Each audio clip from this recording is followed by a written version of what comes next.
ఆంధ్రప్రదేశ్ ముఖ్యమంత్రి నారా చంద్రబాబు నాయుడు గారికి సెప్టెంబర్ 1 ఆయన జీవితంలో మర్చిపోలేనటువంటి రోజు అని క్లియర్గా చెప్పుకోవాల్సిన పరిస్థితి కనపడుతుంది.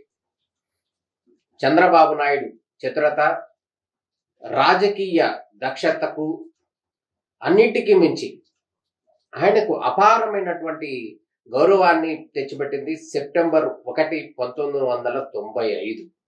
ఇదే చంద్రబాబు నాయుడు జీవితంలో రాజకీయ మైలురాయి అని క్లియర్గా చెప్పుకోవాల్సిన అవసరం కనపడుతుంది. ఆయన 40 సంవత్సరాల నుంచి రాజకీయాల్లో ఉన్నప్పటికీ కూడా, ప్రస్తుతం 4వసారి ముఖ్యమంత్రిగా కొనసాగుతున్నప్పటికీ కూడా, మొదటిగా 1995 సెప్టెంబర్ 1న సమైక్య రాష్ట్రానికి ముఖ్యమంత్రిగా ప్రమాణ స్వీకారం చేయబడినటువంటి రోజు.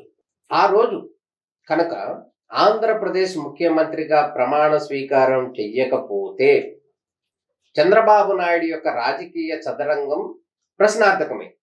కానీ నాటి నుండి 1995 సెప్టెంబర్ 1 నుండి నేటి వరకు, అంటే 2024 సెప్టెంబర్ 1 వరకు చంద్రబాబు నాయుడులో ఉన్నటువంటి దీక్ష, దక్షత, అపారమైనటువంటి అనుభవం, నిరంతరం పనిచేసేటటువంటి ఆయన యొక్క కృత నిశ్చయం, వీటన్నిటికీ మించి ప్రజలకు సేవ చేయాలనేటటువంటి ఆకాంక్ష ఏదైతే ఉందో, ఆ ఆకాంక్షలో భాగంగా ఆయన 4వసారి ముఖ్యమంత్రి అయిన సందర్భంగా ఆంధ్రప్రదేశ్లో పరిపాలన మరింత వేగవంతంగా చేస్తున్న పరిస్థితి కనబడుతుంది.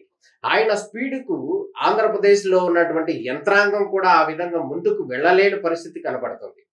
ఒక పక్కన హైదరాబాద్, ఒక పక్కన ఆంధ్రప్రదేశ్లో ఒక్కో చోట ఒక్కో పూట, ఒకరోజు సెక్రటేరియట్, ఒకరోజు పర్యటనలు, ఇంకో రోజు అనేక సంక్షేమ పథకాల్లో కూడా చంద్రబాబు నాయుడు చాలా బిజీగా ఉన్న పరిస్థితి అయితే కనపడుతుంది. గతానికి భిన్నంగా 1995 నాటి పరిస్థితులను మరోసారి వచ్చాయా ఆంధ్రప్రదేశ్లో ఉన్నట్టుగా క్లియర్గా కనపడుతున్న పరిస్థితి కనపడుతుంది. మరింత యవ్వనంగా, మరింత ఉత్సాహంగా చంద్రబాబు నాయుడు 4వసారి ముఖ్యమంత్రిగా క్లియర్గా ఫాస్ట్గా పనిచేస్తున్నారు అనడంలో ఎటువంటి సందేహం లేదు. చంద్రబాబు నాయుడు రానున్న రోజుల్లో మరింత ముందుకు వెళ్లాల్సిన అవసరం ఉందని చెప్పి మనమందరం కూడా కోరుకుందాం.